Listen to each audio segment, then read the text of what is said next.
I had just moved into a quaint little house in a quiet neighborhood. It was peaceful, and the neighbors seemed friendly enough. For the first few weeks, everything was perfect. Then, strange things started happening. One night, I was jolted awake by a loud knocking on my front door. Groggy and disoriented, I stumbled to the door and peeked through the peephole. No one was there. Assuming it was just some kids playing a prank, I went back to bed. But the knocking continued, night after night. Always at the same time too, 00 a.m. One night, I decided to confront whoever was behind the knocking. I stayed up, waiting by the door. At exactly 2 o'clock a.m., the knocking started again. I flung the door open, but once again, there was no one there. My frustration turned to fear when I noticed muddy footprints leading away from my porch, disappearing into the darkness. To catch the culprit, the next morning, I reviewed the footage. At exactly 2 o'clock a.m., the camera captured a shadowy figure approaching my door, knocking and then vanishing into thin air. There were no cars, no people, just a figure that seemed to appear and disappear out of nowhere. Terrified, I showed the footage to my neighbors, hoping someone would recognize the figure. To my surprise, one elderly neighbor pulled me aside and whispered that the previous owner of my house had mysteriously disappeared and was last seen at 2 o'clock a.m., knocking on his neighbors' doors for help. I moved out the next week, unable to shake the feeling that I was being watched. I moved into a duplex in a relatively quiet neighborhood. My new neighbors were a young couple who seemed pleasant enough. For the first few months, everything was normal. Then, I started hearing strange noises coming from the shared basement. At first, it was just odd thumps and bangs. I assumed they were doing some home improvements. But then, the noises turned into muffled screams and crying. One night, the sounds were so loud that I couldn't ignore them any longer. I went downstairs and knocked on their door, asking if everything was all right. The woman who answered looked pale and scared, but she insisted everything was fine. The noises continued, and I became increasingly concerned. I decided to call the police. They arrived and spoke with my neighbors, but after a brief conversation, they left, assuring me everything was fine. The sounds stopped for a while, but then they started again, louder and more frequent. One night, the screaming was so intense that I couldn't sleep. I went down to the basement and pressed my ear against their door. The woman was begging for help. I pounded on the door, demanding they let her out. Suddenly, the door swung open, and the man stood there, glaring at me. He told me to mind my own business and slammed the door shut. The next day, I found an anonymous note slipped under my door, warning me to keep quiet or face the consequences. I was terrified and didn't know what to do. I started making plans to move out. Before I could leave, though, the police returned with a search warrant.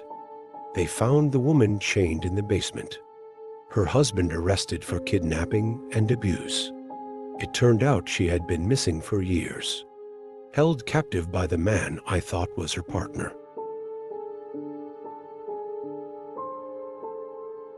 I had lived in my apartment complex for about a year when a new tenant moved in next door. She was a quiet woman, kept to herself, and rarely interacted with anyone. Over time, I noticed strange noises coming from her apartment: banging, scraping, and what sounded like faint whispers. Curiosity got the better of me, and I started paying closer attention. One night, I saw her leave her apartment, so I took the opportunity to sneak a peek through her window. Inside, I saw her meticulously wallpapering one of her walls, even though the apartment had been newly renovated. The noises continued, and my curiosity turned into concern.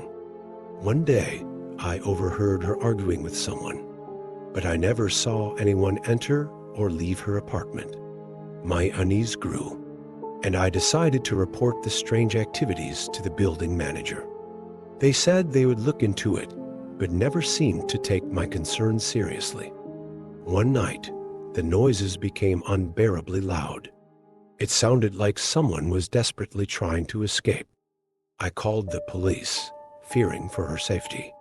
When they arrived, they forced their way into her apartment. To everyone's shock, they discovered a hidden room behind the wallpapered wall.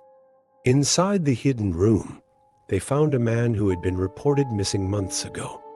He was malnourished and chained to a radiator. The woman was arrested, and it was revealed that she had been keeping him captive, believing he was someone who had wronged her in the past. The entire building was in shock, and I moved out shortly after. The thought of living next to someone capable of such a horrifying act was too much to bear. I moved into a new house in a suburban neighborhood, excited about the fresh start.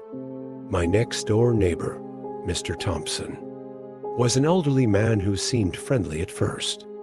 He would wave hello and occasionally chat with me about the weather or gardening.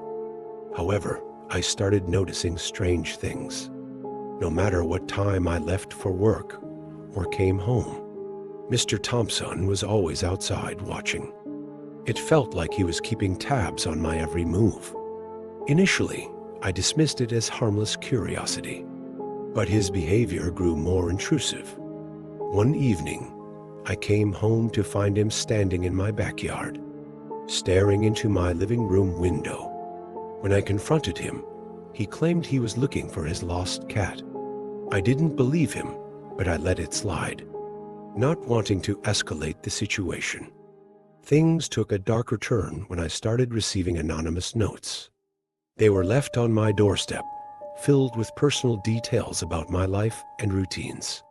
The notes expressed a disturbing level of knowledge about my daily activities, and I couldn't shake the feeling that Mr. Thompson was behind them.